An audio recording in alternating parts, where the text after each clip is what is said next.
मधू, आपल्यासाठी एका चांगल्या कॉलनीत मी खूप छान घर पाहिलं आहे. खूप लवकरच आपण दोघे तिकडे शिफ्ट होणार आहोत. त्यामुळे तू वेळ न वाया घालवता लगेच सामान पॅकिंग करायला सुरुवात कर.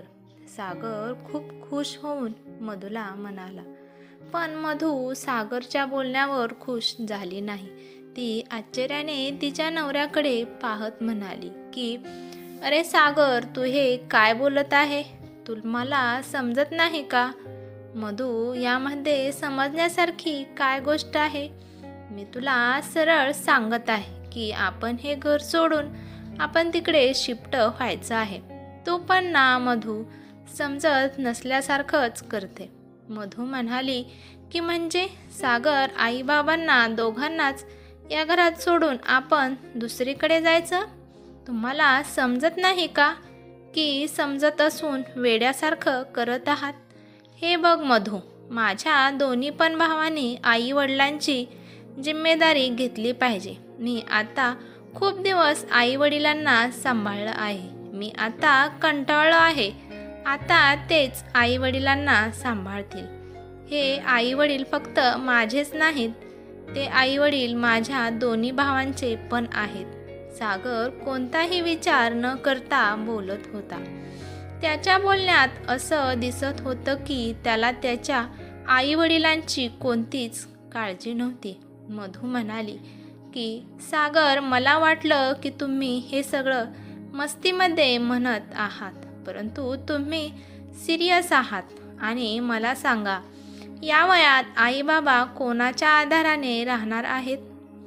खरंच तू आई वडिलांना या घरात असंच सोडून दुसरीकडे आपण राहण्याचा विचार करत आहे की तुम्हाला तुमच्या भावाकडून बदला घ्यायचा आहे की ते आई वडील सांभाळत नाहीत म्हणून?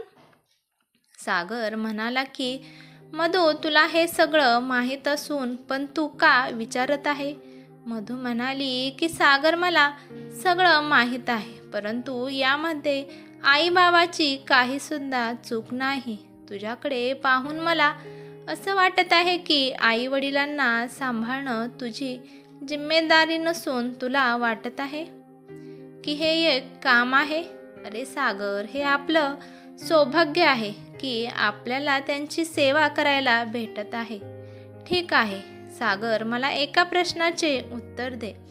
जर तुला दोन्ही भाऊ नसते आणि फक्त तू एकटाच असता, आईबाबांचा मुलगा असता, तर तेव्हा पण तू आईबाबांना सांभाळण्यासाठी मागे सरला असता का? सागर रागात मधूला म्हणाला की हे बघ मधू, तेव्हा वेळ प्रसंग वेगळा झाला असता तर ठीक आहे.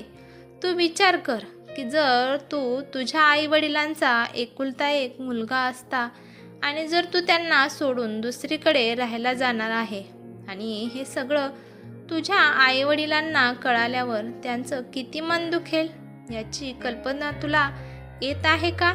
अरे, ते दोघे तर आपल्यामुळे तर हसत खेळत आयुष्य जगत आहेत. आपल्या दोघांवर ते जीव ओवाळून टाकत आहेत. जर आपण त्यांच्यापासून दुसरीकडे राहायला गेलो तर या वयात ते कसे खुश राहणार आहेत? मधू पूर्णपणे तिचा निर्णय सागर पुढे मांडत होती. सागर म्हणाला की अगं मधू, ही गोष्ट माझ्या दोन्ही भावांना समजत नाही, तर मग मी समजून का घेऊ? हे बघ मधू, माझ्यासोबत भांडण करू नकोस. मी भाड्यासाठी ते घर पाहून आलो आहे आणि ॲडव्हान्स पण देऊन आलो आहे. तो फक्त आपलं सामान पॅक करायला घे. मधूकडे त्याने रागाने पाहिले आणि तो तेथून निघून गेला. सागर तर बाहेर निघून गेला, परंतु हे सगळं का आणि कशामुळे घडायला लागलं आहे हे तिला समजतच नव्हतं. मधू जेव्हा लग्न करून या घरात आली होती तेव्हा या घरात पूर्ण परिवार भरला होता. सासू सासरे, 2 दीर, 2 जावा आणि मुले. पण दीर कामानिमित्त दुसऱ्या शहरात राहत होते आणि मधू त्यांच्या घरात सासू सासऱ्यांसोबत राहत होती. सागरचं एक किराणा मालाचे दुकान होते आणि तोच त्याचा व्यवसाय होता. सासू सासरे मधूला खूप प्रेम देत असायचे. मधूने तिच्या स्वभावाने तिच्या सासू सासऱ्यांना लगेचच आपलंसं केलं होतं आणि सागर मधूवर खूप जीव टाकत होता. मधू खूपच संसारी आणि समजूतदार मुलगी होती. सगळं व्यवस्थित चालू होतं. पण जेव्हा सागरचं लग्न झालं तेव्हा त्याच्या दोन्ही पण मोठ्या भावाने आई वडिलांची सगळी जिम्मेदारी सागरवरच टाकली. ते आता आई वडिलांना काहीच पाहत नव्हते. ते कधी आई वडिलांपाशी राहायला येत नव्हते किंवा कधी त्यांना त्यांच्यापाशी राहायला बोलवत नव्हते आणि कधीच ते आई वडिलांना औषध पाण्यासाठी पैसे पाठवत नव्हते. आणि हे सगळेच आता सागरला खटकायला लागलं होतं. सागरच्या आई वडिलांनी त्यांच्या मोठ्या दोन्ही पण मुलांना सांगितलं होतं की सागर आमची पूर्णपणे जबाबदारी घेत आहे, पण कधीकधी औषधासाठी किंवा अजून काही कामासाठी आम्हाला पैसे लागतात, तर मग कधीकधी पैसे तेवढे पाठवत जावा. तर त्यांचे दोन्ही पण मुले म्हणाले की सागर तुम्ही बनवलेल्या घरात आयतं राहत आहे, तर मग त्याला तुमच्याकडून काय त्रास होणार आहे? आम्हाला तर इथं भाड्याच्या घरात राहून भाडे द्यावे लागत आहे, त्यामुळे आम्हाला काही सुद्धा मागू नका. सुरुवातीला सागरला काही वाटलं नाही, परंतु हळूहळू त्याच्या डोक्यात निगेटिव्ह विचार येऊ लागले. त्यामुळे आई वडिलांच्या जिम्मेदारीपासून पळून जाण्यासाठी सागरने हा मार्ग निवडला होता. मधू हुशार होती. ती तिच्या नवऱ्याला समजून सगळं सांगत होती, पण याबाबत तिच्या सासू सासऱ्यांना माहीत नव्हतं की सागरने दुसरीकडे जाण्याचा निर्णय घेतला आहे. ती पण कोणाला काही म्हणाली नाही, पण ते बरोबर बोलतात की भिंतीला सुद्धा कान असतात.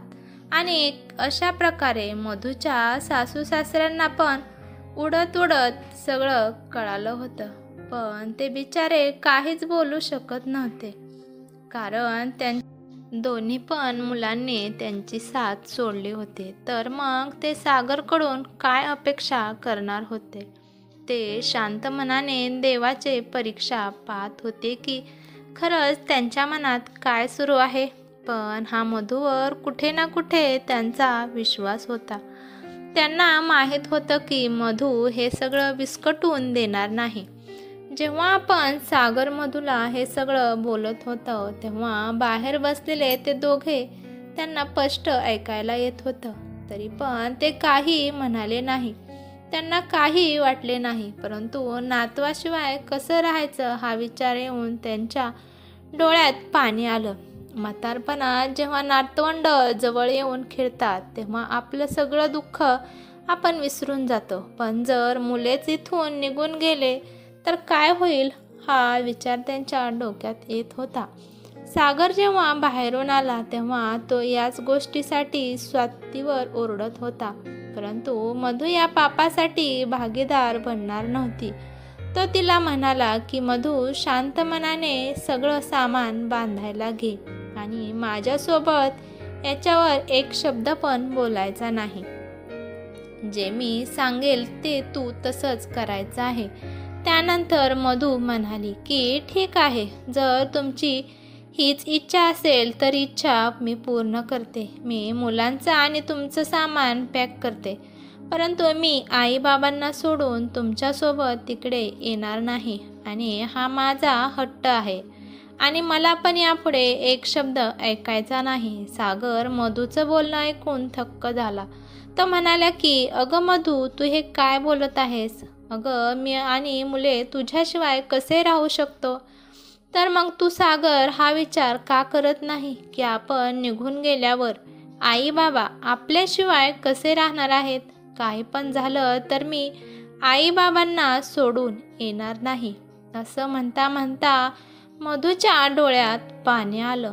सागर म्हणाला की अगं मधू, तू हे काय बोलत आहेस? अरे सागर, मी तुला हेच सांगत आहे की म्हातारपणात आपणच त्यांचे साथी आहोत आणि आपणच त्यांचं सुखदुःख आहोत. तर मग आपण त्यांना असं वाऱ्यावर सोडून कसं जाऊ शकतो? माझा या घरातून पाय निघणार नाही. तू माझं कधीच ऐकत नाही. बघेल तेव्हा तू फक्त ओरडतच असतो.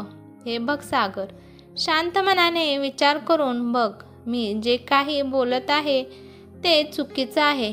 अरे हा समाज, माणसे काय म्हणतील याची मला काळजी नाही. पण तरी पण मी सांगते की दरवेळेस सून वाईट असते म्हणून वेगळं राहायला लागतं असं मी यावेळेस घडून देणार नाही. हा समाज तर सहजच म्हणेल की सूनच वाईट होती, त्यामुळेच ती घेऊन वेगळी राहिली. आणि मला आज समाजाला हे दाखवायचं आहे की सून इथे राहण्याचं बोलत आहे आणि मुलगा इथून जाण्याचं बोलत आहे. आज मधूच्या बोलण्यावर सागर खूप विचार करू लागला. थोड्या वेळ विचार करून सागर म्हणाला की मधू, तू कोणत्या मातीची बनली आहेस? अगं, आजकाल सुना सासू सासऱ्यांपासून वेगळं राहण्यासाठी तडफडत आहेत आणि तू आहेस की मी तुला यांच्यापासून सुटका देत आहे, पण तुला यांना सोडायचं नाही.